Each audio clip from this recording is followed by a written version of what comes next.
Hello, hi guys! Magandang hapon sa inyo lahat. This is Chin Rodriguez, Mama sa Great Channel, a faith healer, also mata reader. So ngayong hapon na tutigan natin nagsabihin sa iyo ng ating mga gabay. So this is a weekly gabay for the month of October 5 hanggang October 12 for the sign of Aquarius. So Aquarius, welcome sa my channel. Ano kayang messages, advices, and spirit guides ang ating masasaga for today's video? Kanina kayang energy or kaganapan sa buhay ng mga Aquarius ang ating mga hagilap. So guys, this reading is a general reading namang hindi lahat makaka-resonate, kunin lamang po makaka-relate sa inyo. And comment down below kung kaninong energy ang ating nasagap. And of course, don't forget to like and subscribe my channel and hit notification bell for more videos updated kasi maraming salamat po sa mga walang sawang pagsuporta sa aking channel, lalo-lalo na ang hindi nag-i-skip ng ads na way pagpalain kayo. Nang Diyos at may kapal, siksik, liglig na gumapo na biyayang manambalik sa inyo. So let's see guys, what is the messages by sa inyo ng ating angel spirit for the sign of Aquarius. So let's see and watch this. Ano kaya kaganapan sa buhay ng mga Aquarius ang ating mga hagilap? So guys, ito na at tutuklasin na natin at bubulabugin na natin yung buong pagkatao nyo. Ganon. And this is the King of Cups. Oh, there's a devoted supportive person or this is something ancestor guides na mayroong kamahal sa buhay na yumao o maaring ginagabayan ka dito. No, ng iyong ama or lolo, no, grandfather of this or either uncle. And of course, this is something, the Knight of Wands, the silence, na may mga bagay na kailangan pagtiyagaan mo, na napakalapit mo na daw sa pagtupad ng mga pangarap mo. This is the Ace of Pentacles with a big shot and big money coming in for you. Kumaga magtiyaga ka sa ginagawa mo, magtiyaga ka sa kung ano man yung pinagkakabalahan mo dahil may darating na offer na magpapabago ng eksena mo. This is the Four of Cups, re-evaluate or analyze. May mga bagay na kailangan mo munang pag-isipan, no? Kailangan mong i-clear out, kailangan mong i-visualize or something na kailangan mong pagnilay-nilayan. Ganon. So let's see. Additional messages. Represent the Four of Pentacles represent the saving money, no? Protect your power, protect your energy, no? Huwag hindi ka pwedeng basta nagdidesisyon, no? Hindi ka pwedeng basta gumastos ng kung ano-ano na wala naman sa ano mo, no? Sa budget mo. This is the Five of Swords with the self-sabotage. No, baka magdulot sa ito ng problema. Kaya kailangan pag-iisipan mo. Hindi pwedeng basta-basta ura-urada, no? This is a Knight of Wands for slowly but surely, no? Maging mahinahon, dahan-dahan sa kung ano man yung mga bagay na pinagkakabalahan mo. The Knight of Wands represent what? Represent the Queen of Swords, the bigger picture. Unti-unti mo na makikita yung changes. Kumaga, unti-unti mo na makikita na napakalapit mo na para may isa katuparan yung mga plano or pinapangarap mo. So, ito yung mga bagay na maaring makita mo, no? Kung ano yung mga posibleng maganap. So, let's see what is the Ace of Pentacles. Ace of Pentacles represent the Five of Pentacles for financial loss, no? Maaring nakaranas ka ng financial crisis or something financial loss or either, kumbaga, kagipitan, no? Pag-ipit sa situation. And the Four of Cups represent what? The Four of Cups represent the Seven of Swords by sneakiness, no? There's a cheating lying on you. Just be aware, guys, no? Get more information. Marami ka pang bagay na dapat makakuha ng impormasyon. Marami ka pang dapat na pag-isipan, no? Kasi may mga tao dyan sa paligid mo hindi mo sigurado kung ano yung mga bagay na kung ano yung sa loobin nila, di ba? Kaya kailangan maging mautak, maging lisot, maging wais. No, at pag-isipan, bago ka mag-take ng action, mamaya, there's something balak, no, yung pala may hidden agenda yon, no, and of course, there's a hidden plan, kaya kailangan pag-iisipan mo mabuti. There's the Four of Pentacles, represent what? That's our moment for a major changes. Ito yung mga bagay na magbabago na. No, ito yung mga bagay na unti-unti nang babaguhin. No, kaya kailangan magtipid, mag-imbak, mag-ipon. No, kumbaga, ito yung mga bagay na hindi mo inaakalang magaganap. No, this is something a sudden changes, biglaan. So, let's see. What is the Five of Swords? Represent the Ace of Cups for a new love, new offer. No, kumbaga magkakaroon ng self-sacrificing dito na about siguro sa pag-ibig. Na parang kumbaga parang bibitaw ka na dito sa pangako or pinagkasundo or pinangako nyo sa isa't isa dahil kumbaga ayaw mo na masaktan na kahit sino. Parang gano'n. Na parang may pagkapakawala dito ng kumbaga nararamdaman. Oh, there's the King of Cups because the Knight of Wands.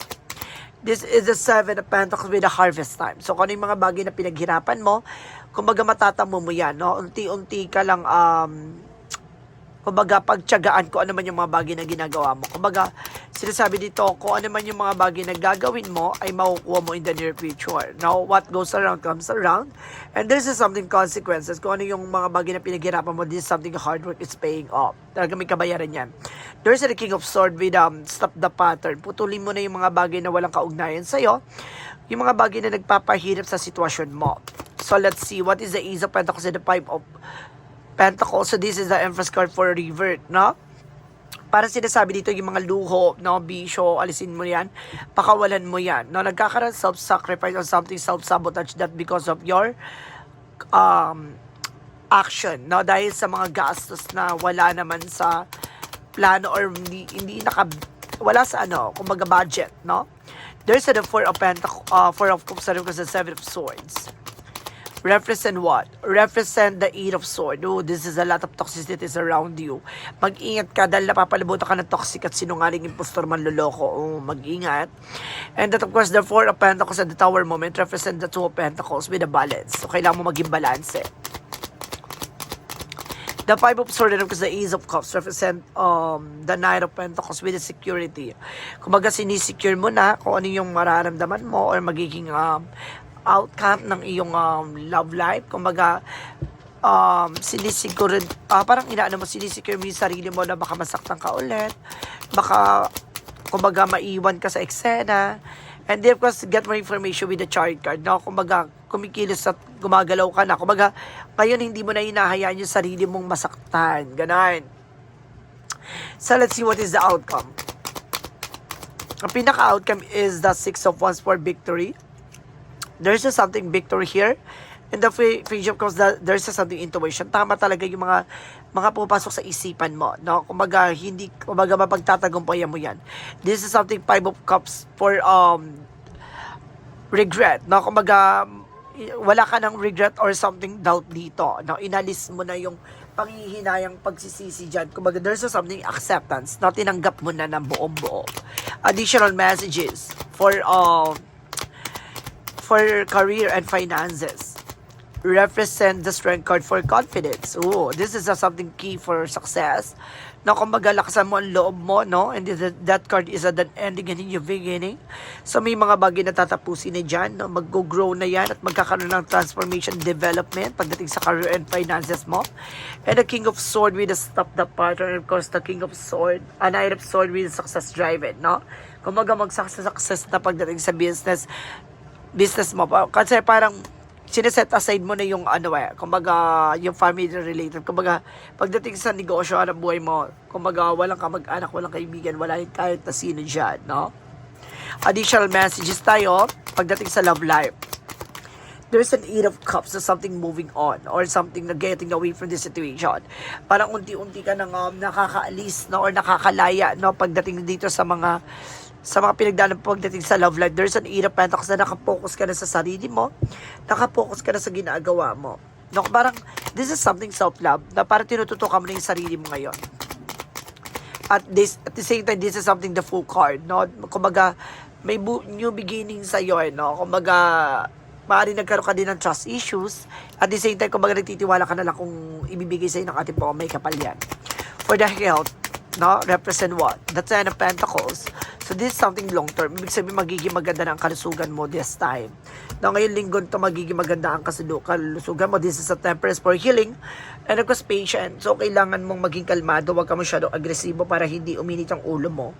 No? Huwag kang, para hindi ka maging high blood. Kalmado ka lang dapat. Ganon. Kung magsasabi na magkakaroon ka na ng healing. No? So, let's see what is a Yin and Yang Oracle card. For Yin and Yang Oracle card represent what? represent communication and travel. Na may mga communication talaga dito at travel talaga na magaganap. And there's a toxicity. Napapakawala mo na yung toxicity and pattern, no? Yung nagbibigay ng negativity sa buhay mo. And this is something transformation. Babaguhin ka talaga ng mga karanasan mo dito. And this is something freedom. Na pinalaya mo na yung sarili mo sa mga sasabihin ng iba. Parang gano'n, no? Kumbaga, hindi ka na nagpapa-apekto. Kumbaga, ngayon tinututukan mo na yung sarili mo. Ganun. Ang ganda ng something evolution ng sarili mo dito, ha. So, let's see what is the Romance Angels pagdating sa Mystic Love Oracle deck. So, this is something her, no? Kumbaga, if you are girl, if you want a feminine, so, kumbaga, pinapakita mo na dito yung, kumbaga, pag-ibig mo sa sarili mo at pagmamahal mo. And this is something, a friend influence, no? Kumbaga, ngayon, kumbaga, nakatuto ka na with your friends at no? So, let's see what is the magical fairy messages. Flower power. So, kumbaga dito, kumbaga, inaano mo na maging maging maganda ng kalusugan mo. At kumbaga nagkakaroon ka na ng healing process dito for emotional and physical healing. And this is something spiritual teacher. No? Kumbaga, kailangan mo na albularyo din dito, guys. Meron ka ditong spiritual problem. No? Maaaring may gumagawa sa'yo ng hindi maganda. No? Related, maaari sa'yo dito yung ex mo. So, let's see what is additional messages within Angel Spirit Guides for synchronicities. And there's a storm. No, may unos na papasok sa buhay mo. May susubukan kang sirain, susubukan kang buwagin. And there's something resilience. Kailangan maging tahimik at tikong bibig, no? Hindi mo kailangan mag-share ng thoughts and information. There's a storyteller na meron ditong chismosa, gumagawa ng kwento, mag-ingat ka. And this is something father figure, ha? Meron kang tatay na gumagabay talaga dito. Or this is something lolo or either father nga, no? Or uncle, na maaaring meron ditong father figure na maaaring ginagabayan ka. Let's see, guys, now what is additional messages with the magical fairy messages for Archangel Michael. And there's a you inner guidance is real and trustworthy. No, yung mga gabay mo magpapagkatiwalaan mo naman daw yan. This is something have faith, have confidence. No, kailangan mo ng kumpiyansa sa sarili mo.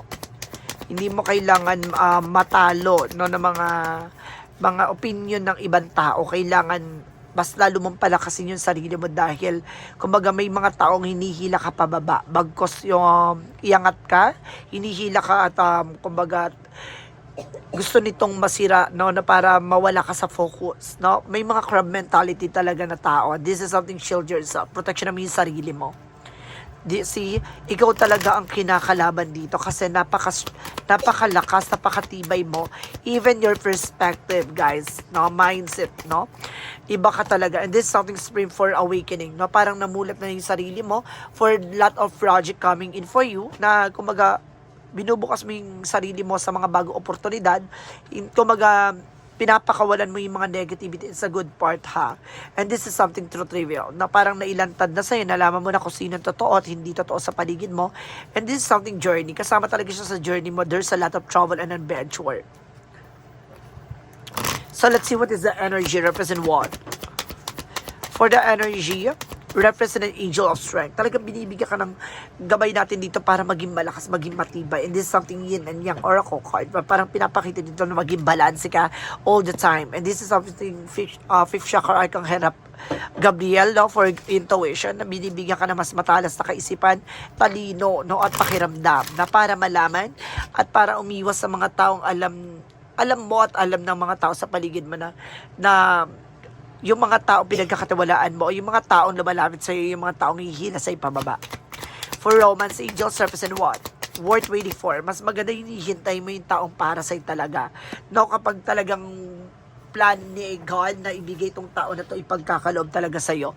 Kaya hintay mo yung pagkakataon na yun. And this is something, keep an open mind. No? Maging open mind ka sa lahat ng mga bagay, no? There's something you soulmate may differ from your usual type and expectations. Ganon. Parehas kayo ng pananaw, parehas kayo ng pag-iisip ng magiging person mo. And there's a complacency. No, wag mong hayaan mahuli ang lahat. And of course, this is something gossip. I told you, maraming marites, maraming chismosa sa paligid mo na pinag-uusapan ka behind your back. And this is something impatient. No? Sinusubukan talaga yung pasensya mo dito. No? Kumbaga, ikaw talaga yung, parang, this is something test, no? Kumbaga, tinetesting ka rin dito kung hanggang saan kakakapit. For angels answer, represent na communicate clearly. Kailangan mo makipag-communicate sa ating angel spirit para maliwanagan ka rin, no, ng maayos at malaman mo na malinaw na lahat ng mga bagay na nangyayari sa iyo ay may ibig sabihin at may kahulugan. And this is something taking action. Kailangan mo lang kumilos, gumalaw. And this is something if you believe. Basta naniniwala ka na lahat ng mga binibigay sa iyo at ipinagkakalob sa iyo ay ayon sa kalooban ng Diyos. Additional messages. And this is something animals. Mag-ingat ka ha. May mga animal talaga. Animals dito. And this is something children's. No? May mga anak ka. No? Maaring kumbaga part din yan ng mga karanasan mo. No? Kung paano mo kumbaga pagtatrabaho ka, no? Paano mo sila paglilingkuran yung mga anak mo. Kung paano mo itaguyod. No? This is something leadership. No? Take charge of your situation. Kaya mo makaalis dyan sa situation mo. No? Let's see what is additional messages. And this is something loneliness. Hindi ka nag-iisa ha. Kumbaga na pag-iwanan ka naman ng tao sa paligid mo pero hindi ka nag-iisa. Ang mga gabay ginagabayan ka. And this is something regret. No? Kumbaga may mga taong inalis sa buhay mo. Wag mong panghinayangan na habagkos pasalamatan mo dahil kumbaga inalis sila ng ating Panginoon dahil may dahilan yon. For Archangel Raphael messages, have faith. See? Kumbaga sinusubukan na talaga ang tiwala mo at pananampalataya mo dito ng ating mga Archangel. So let's see what is additional messages. And because this is something karmic relationship. Na pagdating sa relasyon, kumbaga nakakaranas ka ng karmic relationship dito nga sa ngayon. This is something soul growth conflict na maaaring may maraming komplikado pagdating sa buhay pag-ibig. Yun pala, it's a part of your life purpose na para kumbaga matuklasan, no, yung kahulugan about sa spirituality na itong tao na to is your soulmate or something, soul ties, no, or twin flame. At the same time, this is something inner earth, no, this is something you survive this, new solution and new beginning is coming in for you, no. Kumbaga makakasurvive ka dito, masusolusyonan mo at magkakaroon ka ng bagong eksena dito. Magtiwala ka lang. Let's see what is the Monsology. Balance is spiritual and practicality. So see, kailangan mo maging balance emotional, practical, and physical, and mental, no? And this is spiritual then. And of course, this is a meditate and contemplate. So kailangan mo dito magdilay-nilay, no? Mag-meditate, no? Magdasal, mag-devotion. For Jesus' loving quote said,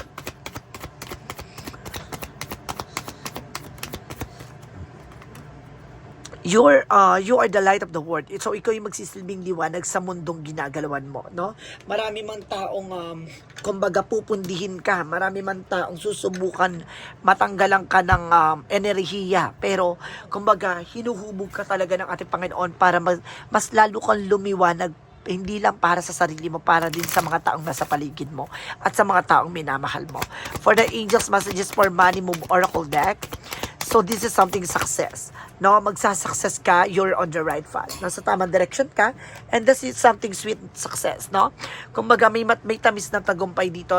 Kumbaga may mga difficulties ka mang naranasan pero no need to worry, guys. Ha? Kumbaga it's a part of your journey. Magtiwala ka. For the angels number represent what? Represent 1221 for taking initiative, no? Taking initiative, change, optimism, no? Work in what you have and it will get you places. Count your blessing and acknowledge your dear. Once you find inspiration and figure out a way forwards, you might also getting some good news soon. So, kumbaga, kapag na-accept mo at naramdaman mo na yung mga bagay na nangyayari sa buhay mo, it's a God purpose plan, no? Or it's a God perfect plan or something, a God's plan, no? Kumbaga, kung nagtitiwala ka, naniniwala ka doon, ibibigay sa papakita sa iyo talaga yung mga magagandang balita. Kasi, yun yung sinasabi, pag naniniwala ka sa salita ng Diyos at naniniwala ka sa, na ibibless ka niya. So, let's see what is the messages of life.